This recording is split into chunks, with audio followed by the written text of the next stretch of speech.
Dhaddacha jaalalaa. Dhaddacha jaalalaa. Dhaddacha jaalalaa. Dhaddacha jaalalaa. Dhaddacha jaalalaa. Dhaddacha jaalalaa.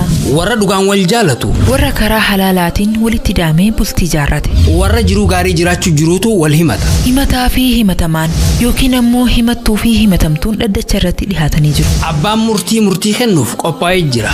Abbaa moohatu walitti ilaalla. Dhaddacha jaalalaa. Iyyannoo jaalalaa. Iyyannoo jaalalaa.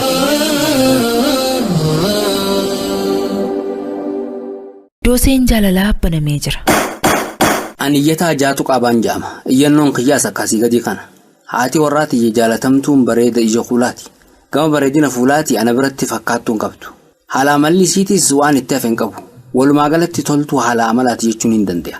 Gama ibaadaatiinis haalaan jabduudha. Yeroo hedduu quraana qara'uu jaalatti. Soomanaas torbaan irraa guyyaa lama dhiistee hin beektu. Rakkoon ani siirraa himachuuf deemu waanuma takka qofa. Intalti toltuun bareedduun gaariin tun ogummaa nyaata godhuu jabaan qabdu. Nyaanni isiin gootu hedduus natti mi'aawu. Sababa kanaaf yeroo hedduu nyaata isiin naaf gootu waanuma xiqqoorraa nyaadheetiin quufeetiin jiraa jedhiisa. Eegaan manaa bahee booda hoteelaa nyaata biroo ajajadheetiin nyaadha. Garuu waan kana isitti dubbadheen beeku. Wayita isiin nyaata gootee na fidduu nyaanni mi'aawaadhaan jahan. Garuu hijibutti hin jira.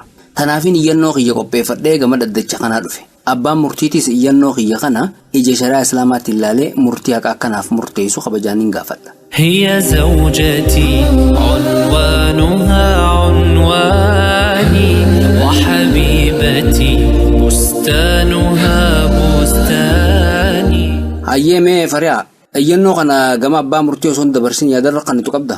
Haa eegale garuu murtiin murteessin malee. Sun dalagaa kiyyaa miti. Ani waan natti fakkaate qofa dubbadha. Dubbiin tiyya sirrii ta'uu dhabuu dandeessi. Ani waanuma naaf mul'atte qofa dubbadha. Haa maal jette dhimma kanarratti? Iyyataa kana gaafii takka gaafachuu fedha. Mee gaafadhu gaa si dhaga'u jira. Hayi iyyataan si immoo. Lakki anaa miti. Si dhaga'u jira maaliif jetta duuba? Abbaan iyyannoo ergate akkamitti hin dhageenye?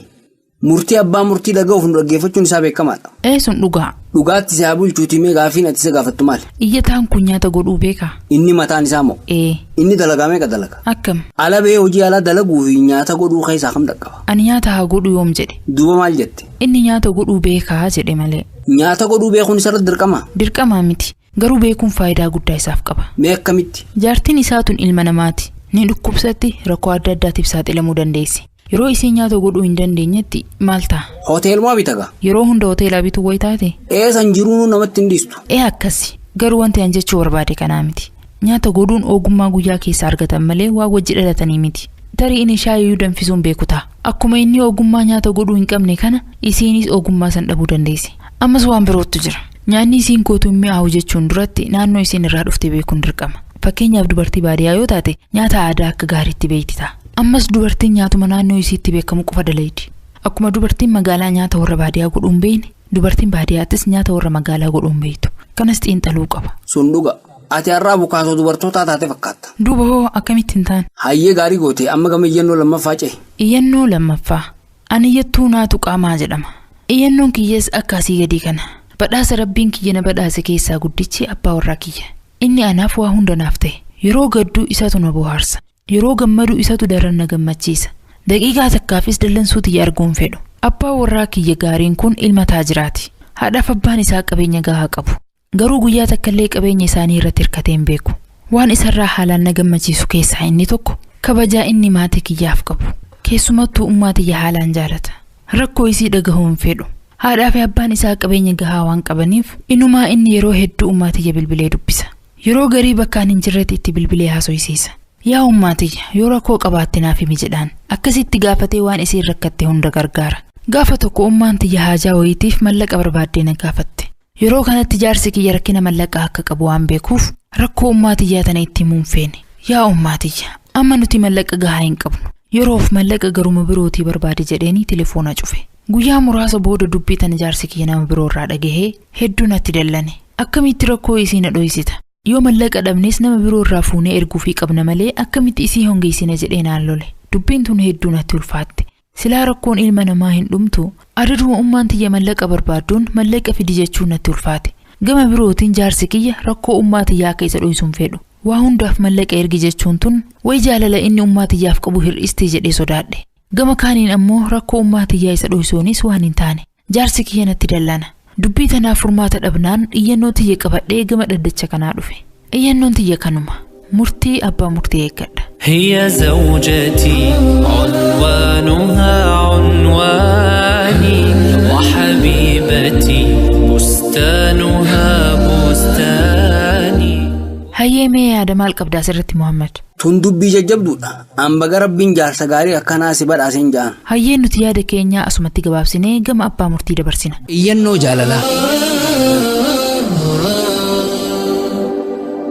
بسم الله الرحمن الرحيم الحمد لله رب العالمين الصلاة والسلام على أشرف المرسلين سيدنا محمد وعلى آله وصحبه أجمعين وبعد السلام عليكم ورحمة الله وبركاته أكم جرتان أقفتوتا راديو نور الهدى يادة سن الجنة ورون نقرتي إيانو دادتشا جاللا مرحبا بكم سن الجنة ورا يادا مرادة إساني أرقاتو ربنا هاتاسو جنة ورا إياتي درمنا أرقاتو وربنا هاتاسو جنة إن شاء الله إيانو درتي Ceena bidni tabaaraka ta'ala iyyannoon duraa waan jettu jaartiin tiyyaa bareedduudha fuulli isii bifti isii ibaadaan isii waluma galatte jechuudha intala ibaadaa fi bifaanillee bareeddu jechuudha kuni waan ilmi namaa barbaadurraa waan irra guddaadha bareedinni waan addunyaan barbaaddu ummanni keenya waan jedhan bareedaa fi asheeta biran dabranii jaan booduma fa'a haasheenawu malee إذا أنت لك فلان جرت جاني وأنت كتوك الرحماتف حاشينا وملي بريدا في أشيت بران دبراني جان عبادان وربين كين يراها جم وأن صوب إساتيف إن تلفون اللين برباجيسو فاظفر بذات الدين تربت يداك إن تلديني قبدو إسيسا بربادت إسيسا ملكاي يو إسيهم بربادتين حركك لفتها متن تجي رسول الله صلى الله عليه وسلم كناف وان إسيد أفجتش ولدت أفنت عبادانا واني نملكون انت لتنا الرابع واني رلافا وايو إن الله برسيفة سابرة جودان ديسو يو اتأوس الله برد برجرا جودان دو والله فايجو بنين آدم هر إني لابد والكمال لله عز وجل قوت مني كربيتي أنو هرو بكتمين هر أدي كأوف بيكو في كأوف بين جدو نمو هرودة قوت من ربي في عز وجل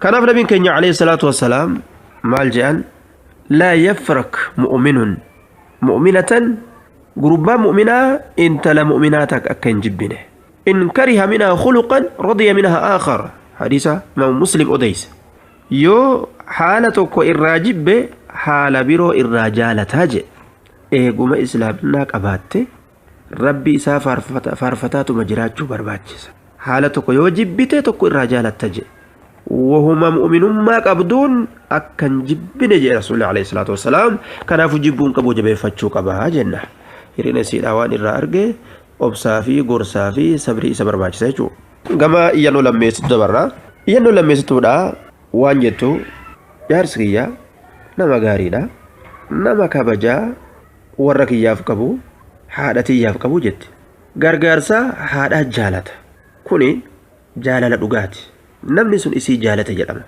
namni sun niitii ofii jaartii ofii san jaalata jedhama mallattoon jaalatu isaa haadha isiidha jaalatu haadha isii jaalatu jaalalli dhugaadhaata akkasiiti kanaaf rakkoo haadhaa dhaga'uu hin danda'u jechuudha jaalalli tun nu jalaa baddii yoo rakkoo haadhatiyyaatti haasawaa oolee rakkoon duniyaan dhumattu jechuurraa isiin tun amma yaaddoyte waan jennuun dura rabbi malee subhaanahu wa ta'ala kana man ifanne hin jiru tana beekuu qabdi kana man hin ifanne rabbi malee hin jiru haati ilma ofii deeyse ka ofii dhaltanii ifatti yoo wasanaa inni bahe yoo inni wasanaa bahe ni ifatti taraa duraa gammaddee gootee fi taraa lammeessituu koflaa gootee fi taraa sadeessituu aaraa gootee shaneessituu diduuf ammala waan inni naa godhe jiru san xabi'a banii aadam kanaaf nabiin keenya alayhi salaatu wassalaam يرو قربان تكون في دلني على عمل إذا عملت أحبني الله وأحبني الناس يا رسول ما دلقا تكرتنا كتلج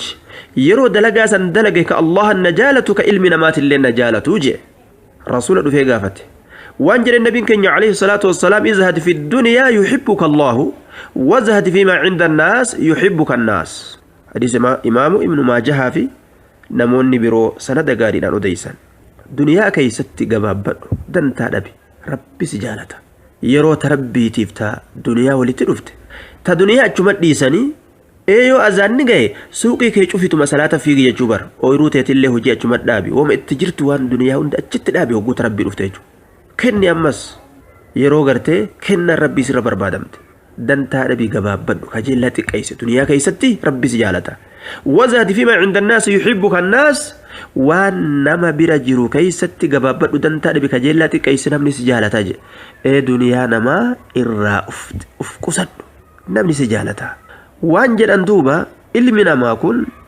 yeroo gartee duniyaa isaan jaalatan tana keessatti ati sheerii yookaan sharikaa yoo ati isaanitti dabalamte waan isaan jaalatan tana keessatti si jibban waan ajaa'ibaati si jibban yoo ati waan isaan fedhan waan dhiiga isaanii laaqame kana ati isaan kana moggaadhaan seenuu feete si jibbanii jechuudha yoo ati ammoo waan isaan jaalatan tana ati moggatti irraa fagaatte si jaalatan xabi'aan ilma namaa waan inni qaceelloo jaalatu yoo ati agarte waan san keessatti yoo irraa fagaatte si jaalata na'am kanaaf jecha duniyaan ni jaalatu san irraa fagaadhufati jalan deddeemin hin qoqqotin hatta hagam qabdaa jechuudhaan illee mashaqqaan kaa hin rakkisin isa kadhatuu dhiisi hin fedhu sitti himu haga qabu san damoosa hagam argatta oggooti jetteen namni sitti himu ni xiqqaata hin fedhan wuhuma duniyaa jalaan seenin ati yoo dabalteef malee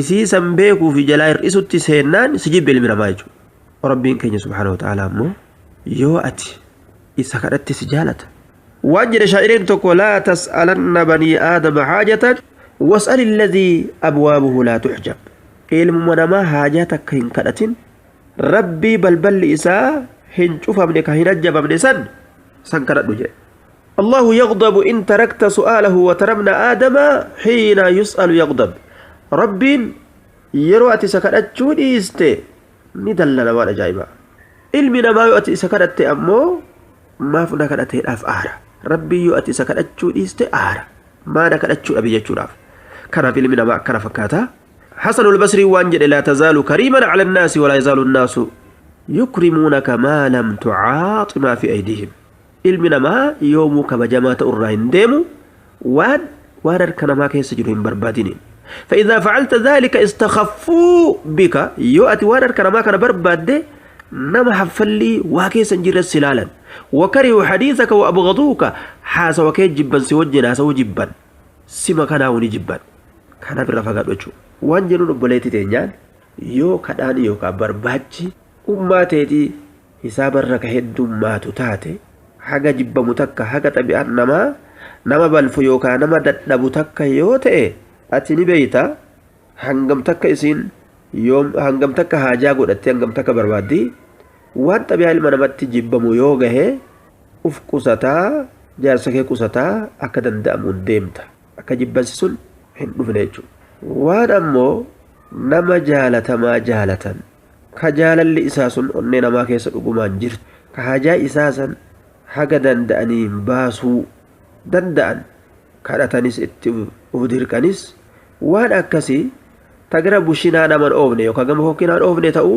yoo beeyte jechuudha jaarsa ofiitti himte haajaa san fixuun isirra jiraa jenna sagantaa keenya karraa asumatti dhaabnaa biizni tabaaraka wa ta'aalaa warra waan kanarraa milkaa rabbinaa taas jenna insha Allah hanga sagantaa biraatiin walitti deebinutti السلام عليكم ورحمة الله وبركاته مع السلامة إلى اللقاء هي زوجتي عنوانها عنواني وحبيبتي بستانها بستاني